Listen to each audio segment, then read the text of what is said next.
주님의 이름으로 축복합니다. 우리가 이전에 금요기도회를요 다락방 기도회라고 불렀었는데, 그렇게 불렀던 건요 코로나 기간 동안 모일 수가 없었어요. 그래서 정말 교회 다락방에서 옹기종기 모여서 찬양하고 기도하는 그런 시간이 있었는데요, 이제 코로나 기간이 끝나고 이제 우리가 함께 뜨겁게 찬양할 수도 있고 기도할 수 있는 때가 되었는데요, 그래서 금요 성령 집회라고 이름하면서 정말 성령의 뜨거운 일들을 기대하는, 그래서 뜨겁게 찬양하고 뜨겁게 기도하는 일들을 준비해 보려고 합니다. 그렇게 준비되는 일들 속에서 함께 기도해 주시기를, 또 참여해 주시기를 부탁드립니다. 어느 목사님이 설교문에 쓴 글인데요, 제가 읽어드릴게요. 한번 눈으로 따라 읽어보시지요. 우리는 안식을 누리기 위해 매일 열심히 수고하고 애쓰는데도 안식을 누리는 사람은 별로 많지 않아 보입니다. 옛날 가난했을 때에는 경제적으로 부유해지면 안식이 있는 줄 알고 땀 흘리며 살아왔는데, 이제 와서 보니 경제적 풍요가 꼭 안식을 가져오는 것이 아님을 깨닫게 됩니다. 오히려 가난했을 때 우리는 정도 많았고 사랑도 깊었고 우정도 두터웠고 일도 많이 했습니다.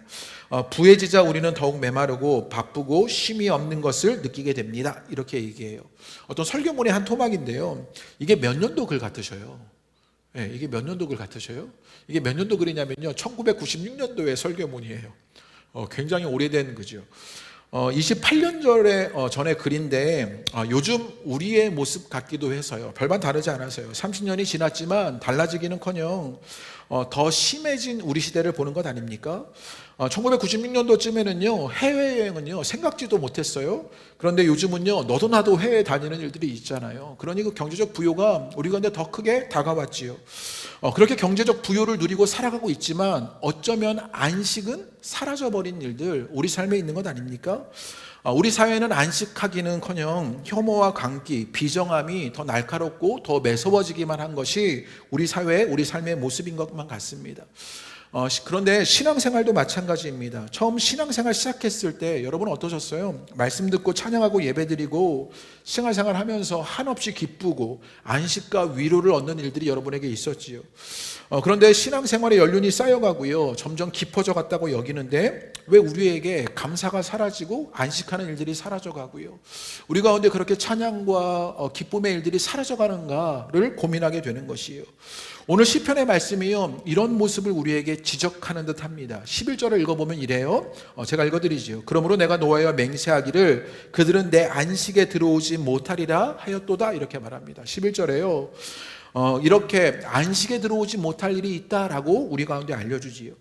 시편 95편은요 크게 두 소절로 나뉘어집니다. 아까 성경을 읽을 때 설명해 드린 것처럼요 첫 소절은 1절부터 7절까지 찬양에 관한 이야기가 등장하고요, 둘째 소절은 7절 하반절부터 11절까지 예언적인 경고로 그렇게 채워져 있습니다. 그러면서 11절 끝에 뭐라고 말했냐면 하나님의 진노로 말미암아 안식에 들어오지 못한다, 이렇게 우리에게 알려주게 되지요. 이 시편 95편 11절의 말씀이요 히브리서에서 재해석돼요. 그래서 히브리서 4장 1절의 말씀에 이렇게 말합니다.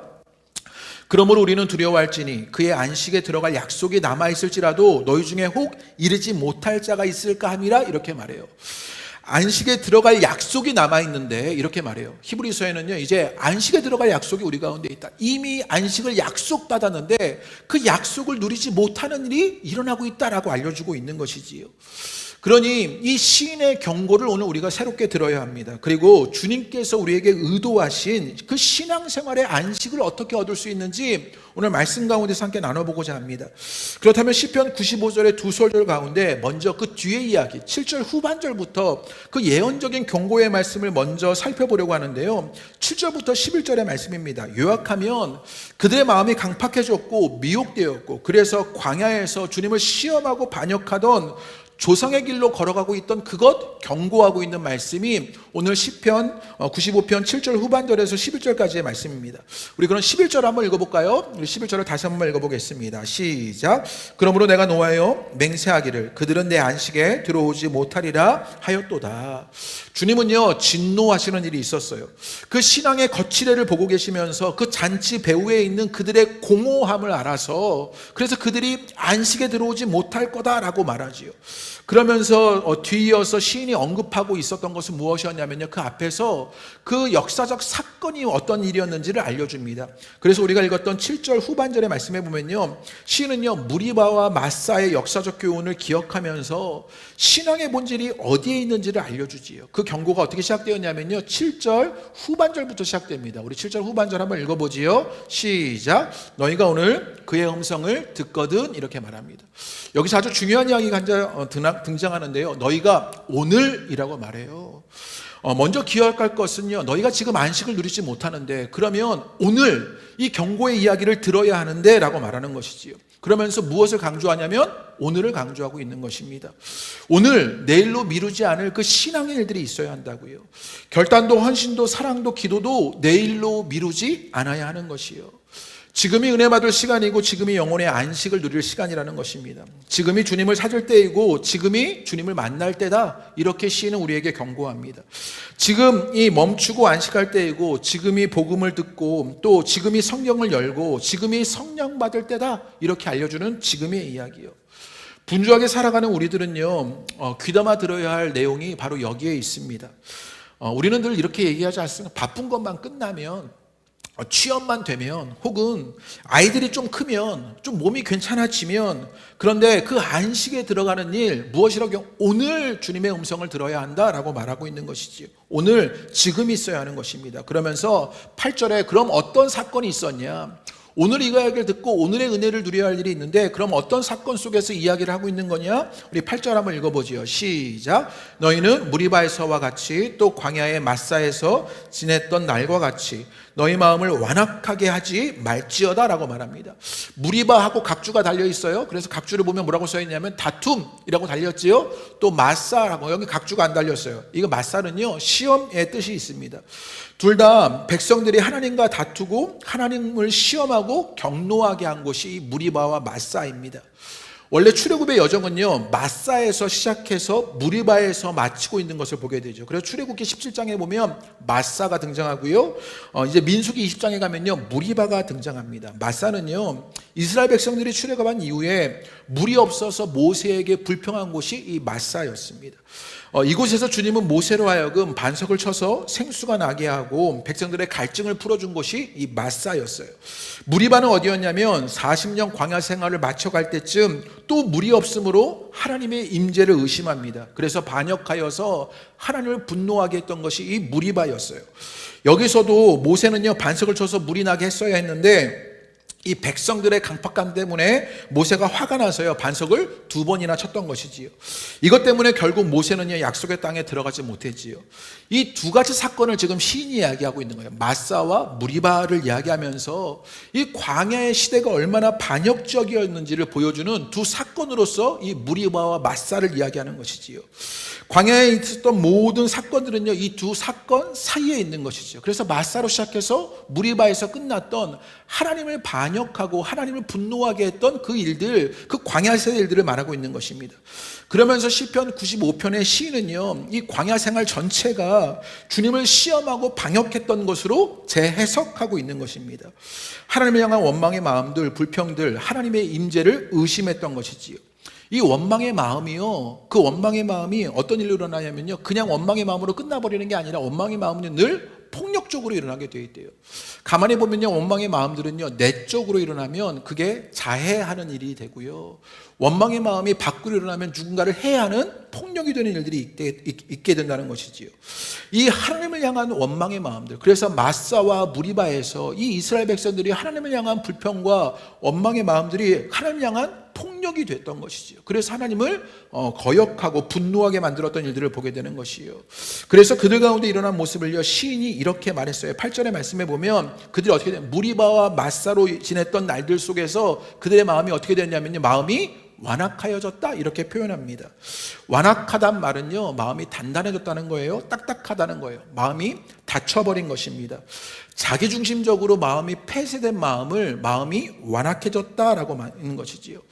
밖에 있는 무엇이 단단하게 만드는 것이 아니라 자기 안의 마음이 그렇게 닫혀버려서 폐쇄된 마음을 갖고 있는 것이요. 현대인의 성경으로 보니까 이 마음을 완악하게를 뭐라고 말했냐면요, 못된 고집을 부리지 말아라 이렇게 번역했어요.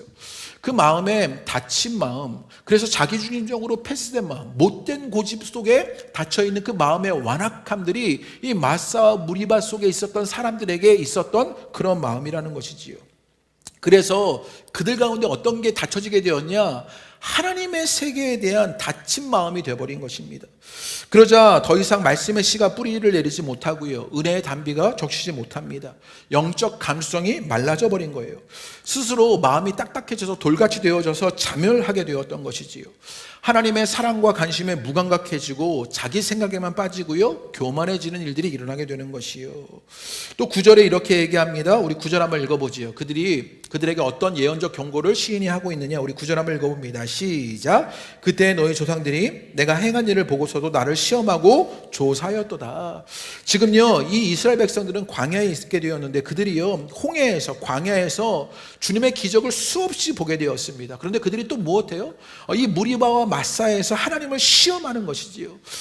주님의 임재를 의심함으로써 하나님을 시험하는 이들이 이들 가운데 있었다, 이렇게 말합니다. 또 10절에 그래서 이렇게 이야기합니다. 그 앞에는 완악해졌다고 말하고요, 10절에는 또 뭐라고 말하냐면 우리 10절 한번 읽어보겠습니다. 시작. 내가 40년 동안 그 세대로 말미암아 근심하여 이르기를 그들은 마음이 미혹된 백성이라 내 갈 길을 알지 못한다 하였도다, 이렇게 말합니다.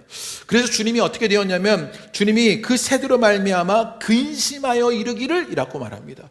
그냥 근심하여 이렇게 말하니까 이게 그냥 뭐 성경의 표현이니까 우리는 늘 일상적으로 근심같이 여겨지지만 여기에 아주 격정적인 표현이에요. 그래서 하나님이요, 불만과 염려를 가지셨다, 이런 격정적인 표현. 하나님이 그런 세대의 모습으로 말미암아 그 마음이 완악한 그들로 말미암아 하나님을 거역하고 시험하는 그들로 말미암아 불만과 염려를 가졌던 것이지요. 그들은 주님의 기대와 계획, 디자인을 다 무시해 버렸던 것입니다. 그래서 그들은 무엇하였냐면요, 마음이 미혹된 백성이라 이렇게 말해요. 아까는 완악하다고 말했지요. 이번에는 미혹된 백성이다라고 말하지요. 무슨 말이냐면요, 방황하는 자들이었다라고 말하는 것입니다. 그 마음이 곁길로 가서 방황하고 있는 그들의 상태를 말합니다. 그러자 그들이 어떻게 되었냐? 11절 말씀에 하나님의 진노로 말미암아 그들이 안식에 들어가지 못하게 되었다라고 말하는 것이지요.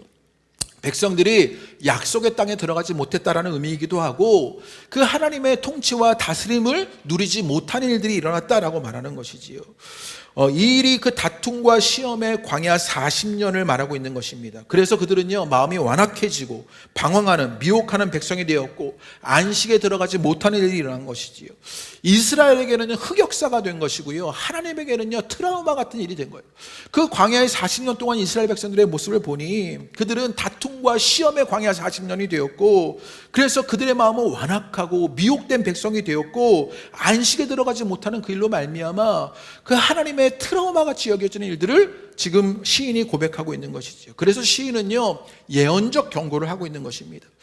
잘못된 그 과거와 결별해야 한다. 목자가 목자 노릇을 하고 양이 양 노릇할 때 그것이 가장 즐겁고 안전한 길이다, 안식할 수 있는 일이다 라고 말하고 있는 것이요. 그런데 자꾸 양이요 목자 노릇하려고 하고요, 목자가 양 노릇하려고 하니까 그 깨어진 질서 속에서 즐겁고 편안하지 못한 일들을 만나게 되었다라고 말하는 것입니다. 이런 안식이 없는 과거의 역사를 발판 삼아서 그래서 시인이 우리를 초대합니다. 그 초대하는 일이 무엇이었냐면요, 찬양하는 일에 우리를 초대하고 있는 거예요. 우리 1절 말씀 한번 읽어보지요. 이제 시인은요, 그런 과거의 역사를 발판 삼아서 너희가 그런 방황 속에서 마음이 완악해지고 미혹한 백성이 되었는데 이제 그 과거의 역사를 발판 삼아 이제 너희가 찬양으로 나아갈 일들을 초대하고 있는데 우리 1절 말씀 한번 읽어보겠습니다. 시작. 오라 우리가 여호와께 노래하며 우리의 구원의 반석을 향하여 즐거이 외치자라고 말합니다. 오라 즐거이 외치자라고 말하고 있는 것이지요. 그러면서 누구를 향하여 라고 말해요? 구원의 반석을 향하여 이렇게 말하고 있습니다. 여러분 시편 40편 말씀에 보면요, 이런 구절이 등장해요. 시편 40편 2절의 말씀 우리 한번 읽어볼까요? 읽겠습니다. 시작.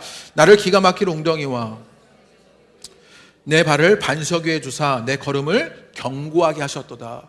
지금요, 오라 즐거이 외치자. 무엇을 향해서요? 구원의 반석을 향해서라고 외쳐요. 그런데 이게 감흥이 별로 없죠. 그런데 시편 40편으로 가면 지금 그런 고백을 할 수밖에 없었던 구체적인 상황이 등장해요. 뭐라고 말했냐면, 나를 기가 막힐 웅덩이와 수렁에서 끌어올리셨다. 내 발을 반석 위에 뒀다라고 말하는 것이지요. 늪속같이 빠져드는 것 같은 삶의 일이 있었는데 주님께서 무엇이 되어주셨어요? 구원의 반석이 되어주셨다고요. 이게 그냥 남의 이야기 같잖아요. 시적 표현이잖아요.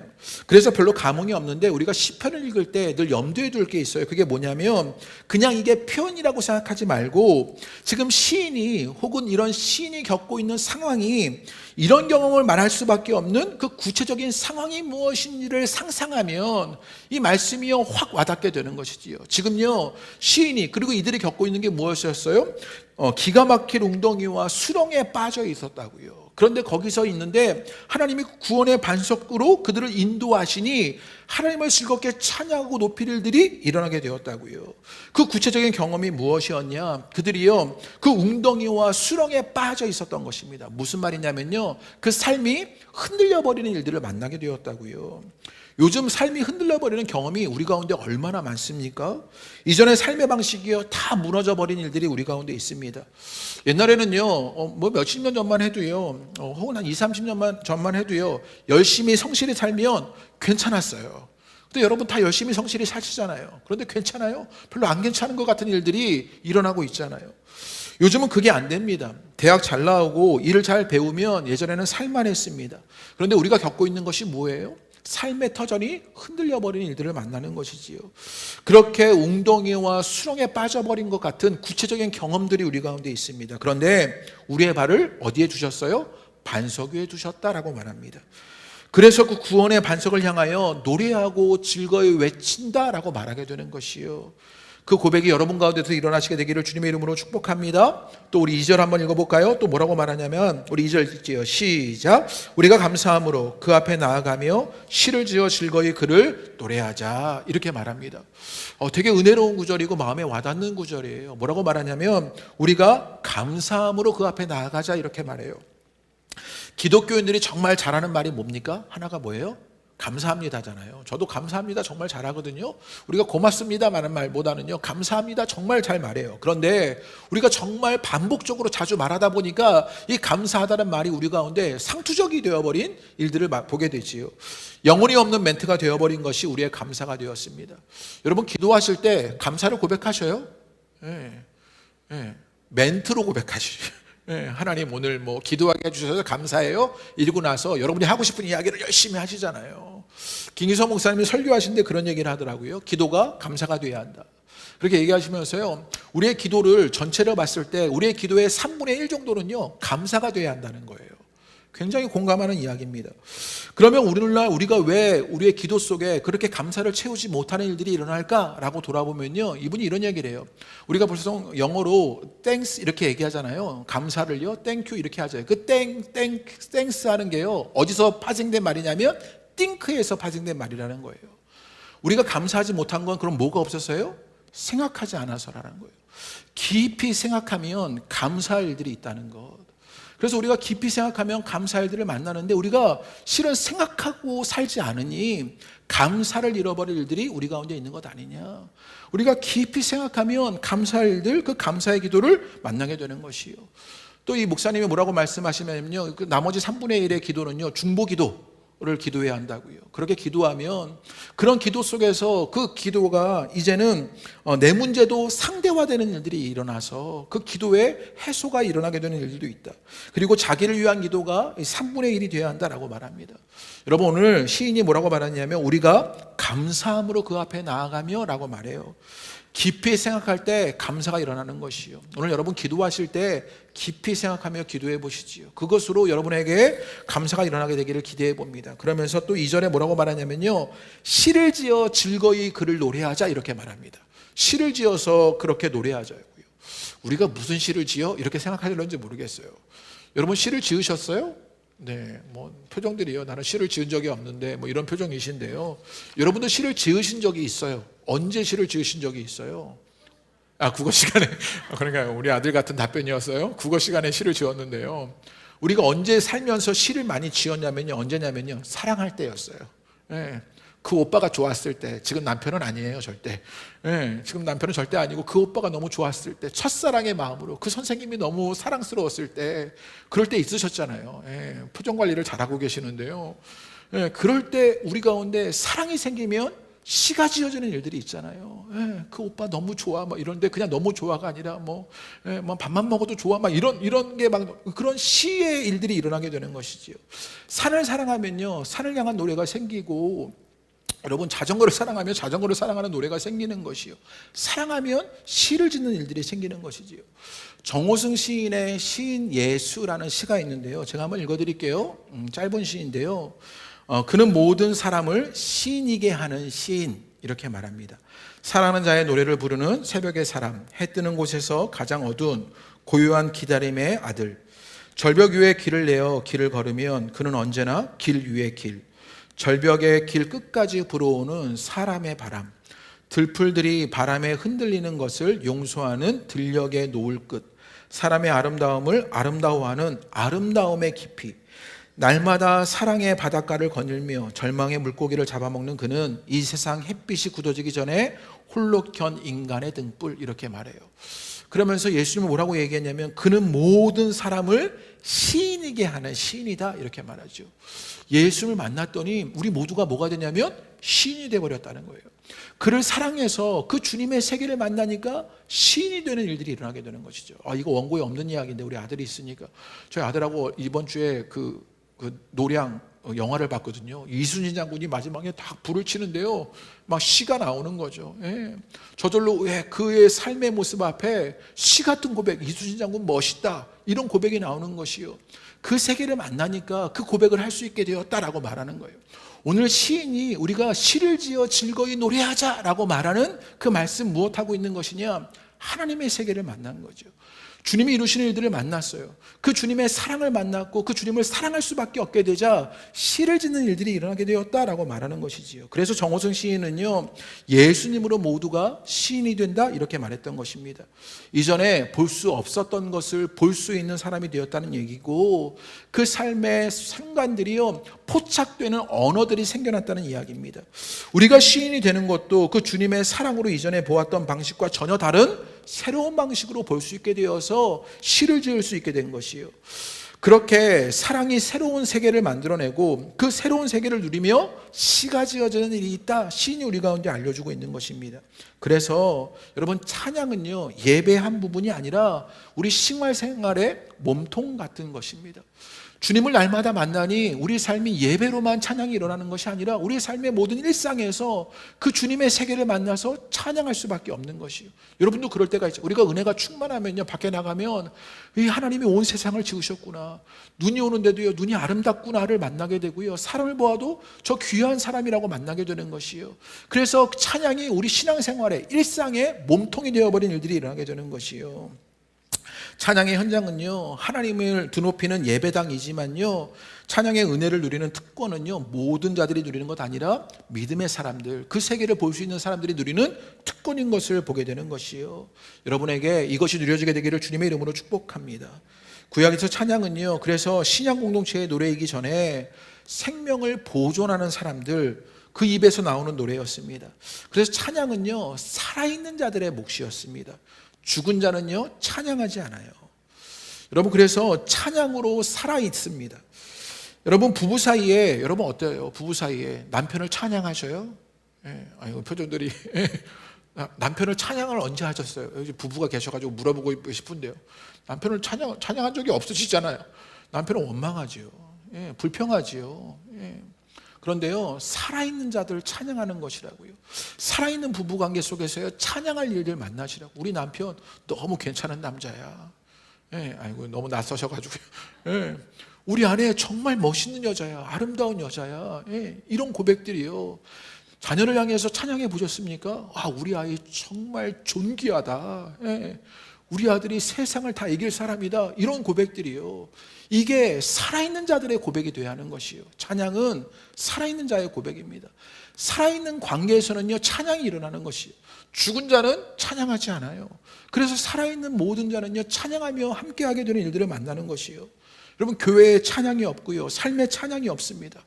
우리말에요, 흔하게 어떤 말들이 자꾸 와닿아요. 아프다, 힘들다, 어렵다, 죽겠다, 혹은 죽이자, 안 된다.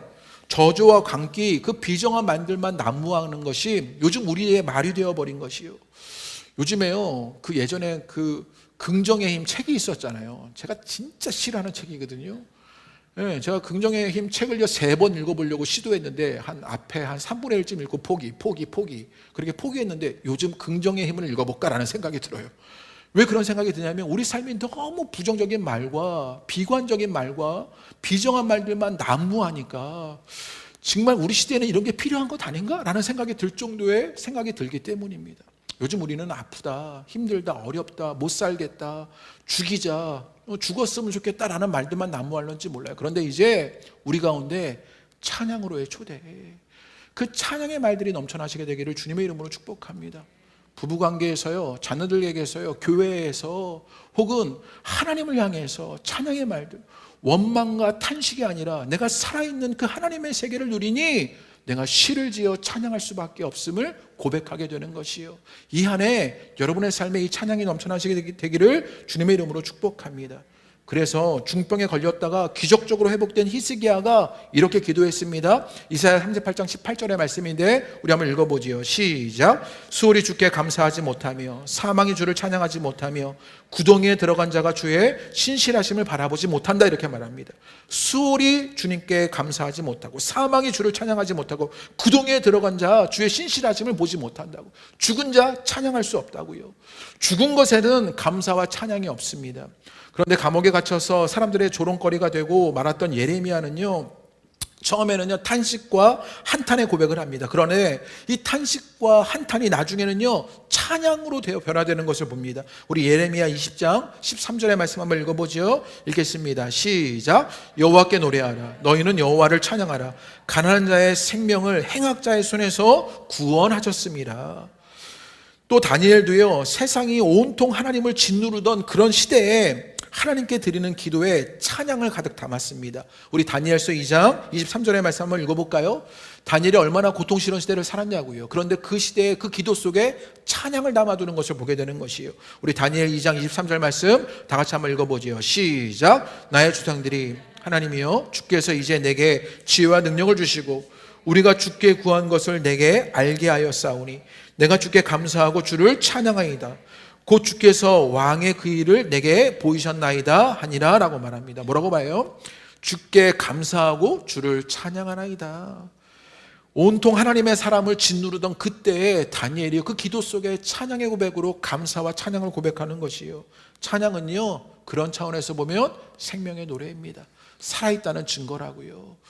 요즘에 아까 찬양할 때 되게 감동했는데 여러분들이 막 손들고 찬양했어요. 우리가 언제부터 이랬나? 제가 막 이런 생각을 하면서요, 손들고 막 찬양하시는데 찬양이 살아있는 것의 증거가 되는 것이요. 찬양은요 생명의 노래입니다. 생존의 노래입니다. 새 생명을 얻은 자의 감격이 새 생존을 누리는 그 기쁨을 누리는 감사가 찬양의 밑바탕이 되는 것이요. 그렇게 사랑으로 하나님의 세계의 아름다움과 신비가 감사와 찬양으로 일어나게 되는 것이요. 내 삶에 기쁨과 찬양과 감사가 그쳤다면 그건 매우 위태로운 신앙의 적신호입니다. 그분 없이 살 수 없고 그분 없이 안전할 수 없는 인생이기 때문에 우리 가운데 그렇게 신앙의 적신호가 있다면 이제 기쁨과 찬양과 감사를 회복하는 일들이 여러분 가운데 있게 되시기를 주님의 이름으로 축복합니다. 우리의 찬양은요, 이유 없는 찬양도 아닙니다. 맹목적인 추앙도 아니에요. 찬양의 이유를 알기에 찬양이 솟아나는 것인데, 그래서 시인은요 3절과 4절에 그 찬양의 이유를 이렇게 고백합니다. 우리 다 같이 한번 읽어볼까요? 3절과 4절 읽겠습니다. 시작. 여호와는 크신 하나님이시요 크신 왕이시기 때문이로다. 땅의 깊은 곳이 그의 손안에 있으며 산들의 높은 곳도 그의 것이로다. 바다도 그의 것이라 그가 만드셨고 육지도 그의 손이 지으셨도다. 당연하게 들려지는 구절이지만 당시 사고 체계에서는 아주 충격적인 고백이었습니다. 당시 주변 사람들은요, 그 고대 근동 지방의 사람들은요, 각 민족과 지역에 따라서 지역의 신이 존재한다고 믿었던 사람이에요. 그래서 옛날에 그리스 신화 같은 데 보면요, 그 지역에 무엇인가를 담당하는 신들이 늘 있잖아요. 하늘과 땅, 지하 세계 각각 다른 신들이 지배한다고 믿었고요. 전쟁과 농사, 기술, 생명을 주관하는 신들이 따로 있다고 그렇게 여겼습니다. 이런 사고체계 속에서 오늘 시인은 뭘 보고 있는 거예요? 3절과 5절의 말씀 속에서 하나님은 크신 하나님, 그 하나님은 모든 것을 다스리시고 만지시는 하나님이시다라고 말합니다. 그 모든 것 주님의 통치 아래 있다라고 말하는 것이지요. 여러분, 시인은 지금 뭘 보고 있는 것이냐면요, 그 믿음으로 큰 지평 안에서 하나님의 세계를 보게 되었다고요. 이 세계를 가만 보니 그 지역 속에 혹은 그 일들 속에 그 신들이 존재하는 것 아니라 그 모든 것들 속에 하나님이 다스리시고 하나님이 통치하시는 관을 보게 되는 것이에요. 시인은요, 이런 고백을 할 수 있게 된 것이 무엇이냐? 일상에 몰두했던 그 눈이요, 이제는 하늘을 들어 눈을 들어 보기 시작한 것이지요. 큰 지평 속에서 하나님의 일들을 보기 시작한 것입니다. 그래서 예배는요, 그분의 크심 앞에 서는 것이 예배입니다. 그 하나님의 일들, 그 큰 지평을 바라보는 것이 예배예요. 그래서 지금 시인은요, 찬양을 우리를 초대하면서 우리가 찬양할 수밖에 없는 이유가 무엇이냐? 일상에 좁아졌던 우리의 눈이 뜨여져서 그 크신 하나님을 만나니 우리 가운데 찬양이 저절로 일어나게 되는 것이요. 그러자 그 크신 하나님 속에서 아름다움과 숭고함을 경험합니다.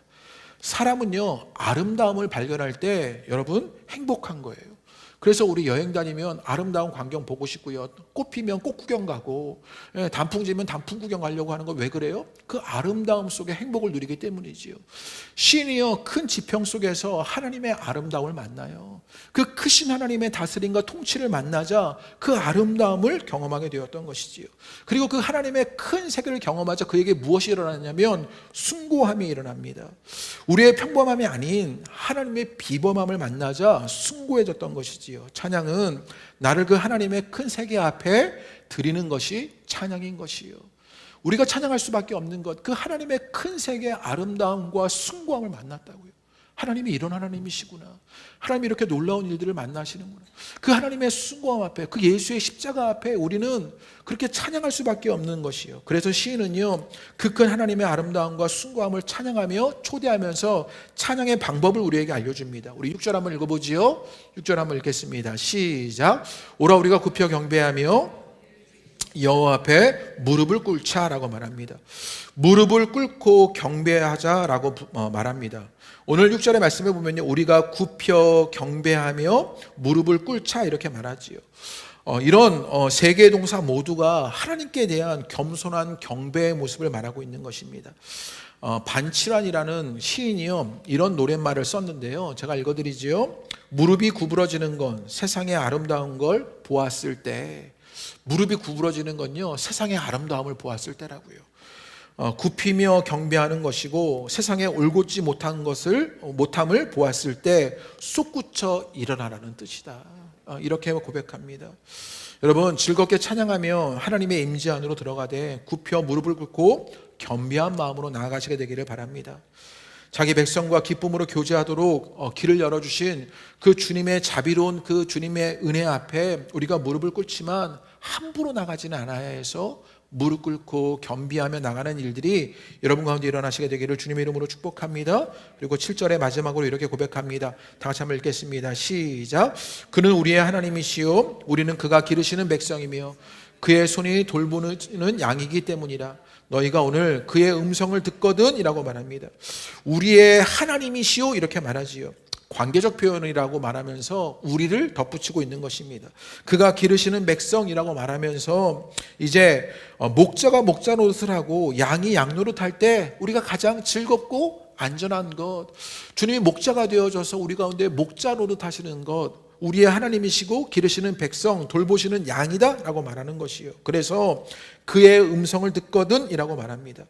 여호와의 음성을 듣는 삶, 그 순종하는 삶으로 살아야 한다라고 말하는 것이요. 하나님께 감사와 찬양으로 나아가는 자는 반드시 그분의 음성을 듣고 순종하게 되는 것이요. 그것도 오늘 우리 가운데 그 일이 있어야 한다라고 말하면서 아까 처음에 반복했던 너희가 오늘 그의 음성을 듣거든 이라고 말했던 오늘의 일들, 순종 없는 찬양은요 현실 도피일런지 모릅니다. 또 찬양 없는 순종은요 어떤 맹목적인 그런 신앙의 맹종으로 흐를 수 있습니다. 하나님을 하나님으로 인정하고 하나님을 하나님다울 수 있게 해드리는 일 우리 가운데 일어나시게 되기를 주님의 이름으로 축복합니다. 그 하나님의 세계를 만나니 그 하나님의 아름다움과 숭고함 속에서 찬양하게 되었을 때, 무릎을 꿇게 되었을 때 안식에 들어가는 은혜가 여러분 가운데 있게 되시기를 주님의 이름으로 축복합니다. 우리 함께 찬양하실까요? 우리 말씀을 기억